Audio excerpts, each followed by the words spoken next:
और ये दर्द उन्हीं को हो सकता है जिन्हें दीन की कदर मालूम होती है, जिन्हें पता होता है दीन हम तक कैसे पहुंचा है।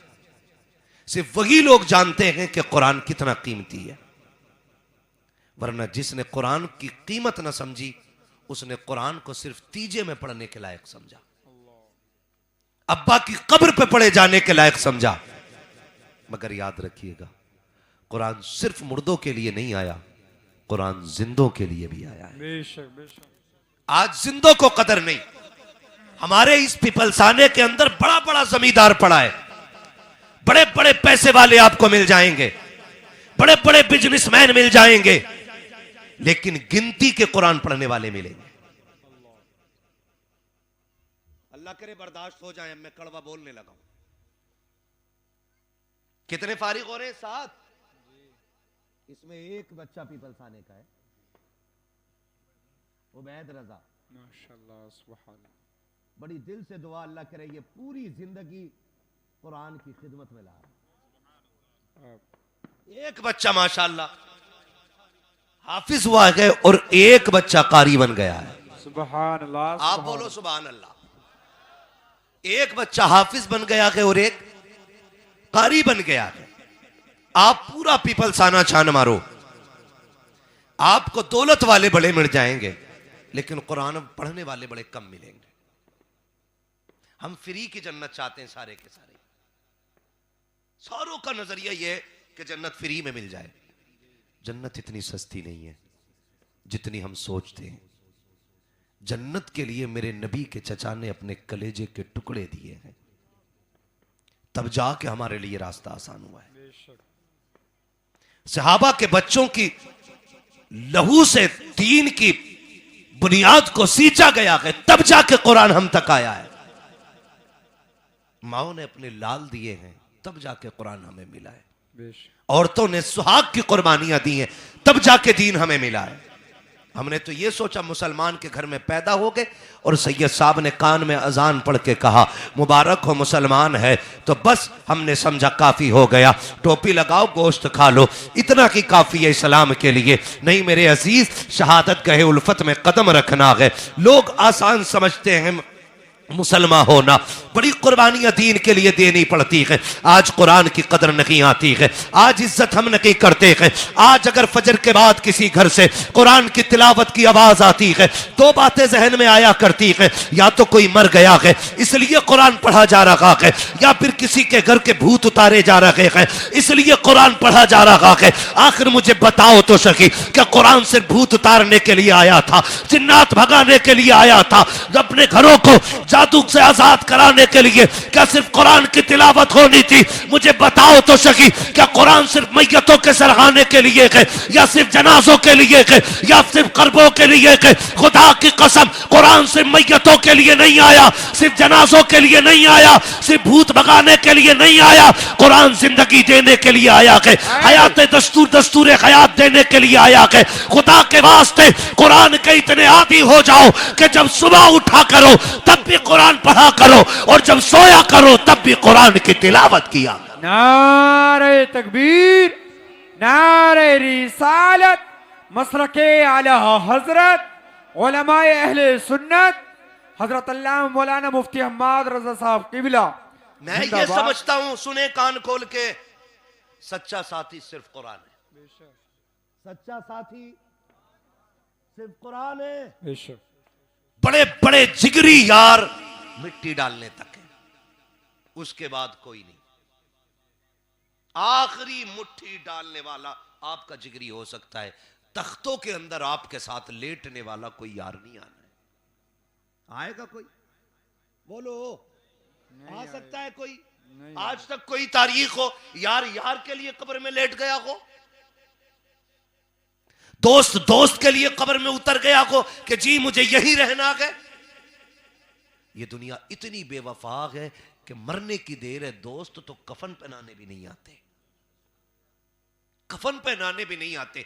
अगर यार मर जाए ना और ये बात चल जाए कि भाई कुर्ता उतारना है, उतारो, कहते भाई मुझे नहीं छूना है, डर लग रहा है। चचा को बुलाओ जिनकी मौत करीब आ गई है। हाँ, ऐसे लोग बुलाए जाते हैं कि भाई चच्चा उतारेंगे।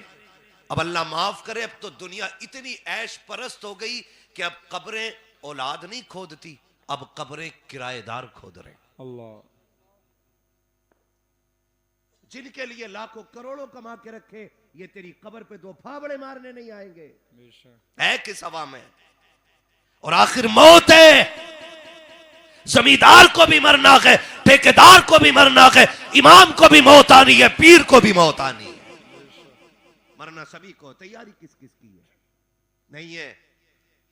हाँ, हकीकत ये कुरान पढ़ने वाले खत्म हो गए। मजबूरी में लोग कुरान पढ़ रहे हैं, मैयत के लिए, तीजे के लिए, जिन्नात भगाने के लिए, वरना कोई कुरान पढ़ने को तैयार नहीं। हाजी गुलाम मोहम्मद साहब, मैंने उनको देखा, उनका कुरान से इश्क ऐसा था, जिस पहर भी आप उनकी दुकान के आगे से गुजरो, जोहर का वक्त हो, असर का वक्त हो, मगरिब के बाद हो, ईशा का बाद हो, अगर वो दुकान पे मिलते थे या कुर्सी डाल के बाहर बैठते थे, हर लम्हा उनके हाथ में कुरान रहा करता था। वो उठते बैठते कुरान पढ़ते थे, चलते फिरते कुरान पढ़ते थे। अल्लाह अकबर, ऐसा आशिक कुरान का जो आपके पीपलसाने के अड्डे पे बैठता था, हर लम्हा कुरान पढ़ता था। और कुरान ने उनकी मोहब्बत का यह सिला दिया कि सुन, तू कुरान पढ़ते पढ़ते दुनिया से जा रहा है, एक ऐसा बाग लगेगा तेरी जमीन के ऊपर कि तू कब्र के नीचे होगा और तेरी जमीन पे कुरान का जश्न मनाया जाता रहे। जिंदाबाद जिंदाबाद। वाह वाह वाह, सुभान अल्लाह। ये जो आज जलसा हो रहा है ना, ये तेरी मेरी मेहनत नहीं, बड़ा बड़ा पैसे वाला पड़ा है, बड़ा बड़ा पैसे वाला पड़ा है पीपलसाने में। कितनों ने बनाए मदरसे। एक बच्चे को एक रोटी नहीं खिला सकते बड़े बड़े पैसे वाले जी। हाँ, ये सब अल्लाह की तौफीक से होता है। खुदा जिससे चाहता है उससे काम लेता है। हम तो पढ़ते ही नहीं। हमने सोचा नहीं, हमने सोचा बच्चे को एक बार कुरान पढ़ा दो। बच्चे ने भी पढ़ लिया 8 साल की उम्र में, और फिर वो पढ़ते ही नहीं। कुरान पढ़ा हुए कि हाँ, खोला कब से नहीं है। खोलते हैं हम लोग नहीं। हमें अंधा कर दिया, हमें दौलत की चमक ने अंधा कर दिया, हमें अमीरी ने अंधा कर दिया, ये ऊंची इमारतों के ख्वाब ने हमें इतना अंधा कर दिया, हम कुरान से दूर होते जा रहे हैं। कोई फर्क नहीं पड़ता है जनाजा गरीब का हो या अमीर का हो। किसी अमीर के जनाजे पे तुमने सोने का ताज नहीं देखा होगा, किसी गरीब के जनाजे पर लोगों को जूते मारते नहीं देखा होगा। जिस शान से अमीर का जनाजा उठता है, उसी शान से गरीब का जनाजा उठता है। जिस शान से गरीब की कब्र बनाई जाती है, उसी शान से अमीर की कब्र बनाई जाती है। फिर अंधे क्यों हो गए हो? क्या तुम्हें लगता है ये 40वें के खाने बख्शवा लेंगे, तीजे की रोटी बख्शवा लेगी? वो जने जिसमें पढ़ने वाले पढ़ते कम है, बातें ज्यादा करते हैं, ये बख्शवा लेंगे? खुदा की कसम, धोखे में मत आना, इनके भरोसे मत रहना, अपने हिस्से का काम कर जाओ, ताकि अगर कोई तीजा ना भी करे तुम कब्र में लेटे रहो और सवाब खुदा की रहमतों की शक्ल में तुम्हारी कब्र में आता है। वाह वाह वाह वाह, जिंदाबाद जिंदाबाद। ऐसे काम करके जाओ, ऐसे काम करके जाओ। कब्र जानते हो क्या है? सुने जरा, एक शेर पढ़ दिया किसी ने, मुझे देखकर जहन्नम को भी आ गया पसीना। तो शराबी भी सोच रहा, हाँ मुझे देख के तो आ गई। ब्याजुआ भी सोच रहा कि मुझे देख के जहन्नम को पसीना आएगा। चुगलखोर भी सोच रहा है मुझे देख के जहन्नम को पसीना आएगा। औकात में रह, जहन्नम जहन्नम में भट्टी नहीं जो कूद के निकल जाएगा। जिसने देखी नहीं वो तो कह रहा मुझे देख के जहन्नम को भी आ गया पसीना, और जिसने देखी है वो पूरी रात रो के कहता था रब्बे हबली उम्मती, रब्बे हबली उम्मती, अल्लाह मेरी उम्मत मेरे हवाले फरमा देना। खुदारा डरें और अपनी तैयारियां खुद करें, खुद करें। हम कुरान नहीं पढ़ते। कितने घरों में कुरान खोलते हैं लोग। आज बुरा ना मानिए, एक घर में 9 बंदे ना तो 11 मोबाइल हैं, लेकिन 9 के 9 कुरान नहीं है। वही कुरान सबके लिए चल रहा जो अम्मी जहेज में लेके आई थी। ऐसे ही हो रहा है ना। और वो भी रखे रखे धूल चढ़ जाती, उसको भी कोई खोलने वाला नहीं होता है, उसको भी कोई खोलने वाला नहीं होता है। अगर कुरान शफाअत करने का हक रखता है ना, तो कुरान शिकायत करने का हक भी रखता है। पूछेगा गिरबान पकड़ के, मालिक किसके घर में रखवाया था, जिसने पूरे साल मुझे खोल के नहीं देखा? और मुझे तो हैरत होती है जो कुरान मैयतों में कुरान को पढ़ती है, वो शादियों में डीजे बजाती है। हैरत होती है। जिनके भूत कुरान से उतारे जाते, वो बेटे की शादी पे डीजे बताता है और कुरान की ना कोई तिलावत सुनने तैयार होता है ना करने तैयार होता है। आज हमारे घरों की कंडीशन ये है और यही वजह है कि नस्लें बेगैरत पैदा हो रही हैं। इससे बड़ी बेगैरती क्या होगी? बेटा बैठा अब्बा के सामने कह रहा है, अब्बा मुंह बंद कर, तुझे क्या पता, मैं बताऊं बात क्या है। जब तबाही आती है तो टांगे नहीं टूटती हैं, आंखें नहीं फूटती हैं, नस्लें अंधी नहीं होती हैं। ऐसे ही कोड़पन आता है कि अपना बेटा होते हुए अपने बाप की दो कोड़ी की इज्जत नहीं करता है। फिर हम कहते हैं मौलवी तावीज दे दे, डोरी दे दे। ओ भाई, जो खराबी नस्लों में आ गई है वो डोरी से कैसे निकल जाएगी यार? खुदा के वास्ते कुरान के आदी हो जाओ। सच्चा साथी कुरान है। हुजूर की हदीस पाक है, हजरत उबादा बिन सामित रजी अल्लाह तआला अन्हु, आप फरमाते हैं कि अल्लाह के रसूल ने इरशाद फरमाया, जब बंदे का इंतकाल होता है ना और उसको नहला धुला के कफन पहना दिया जाता है, तो जब जनाजा उठने लगता तो कुरान उसके कफन और सीने के बीच में आके छुप जाता है।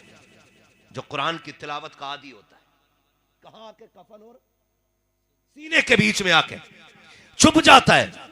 जनाजा कंधों पर था, कुरान सीने पे रखा हुआ है। जनाजे को लोग लेके चलते रहे, कुरान सीने और कफन के बीच में छुपा हुआ है। फिर लाकर के नमाज जनाजा पढ़ी जाती है। कुरान अब भी मरने वाले के सीने और कफन के बीच में रखा हुआ है, कब्र में उतारा जाता है।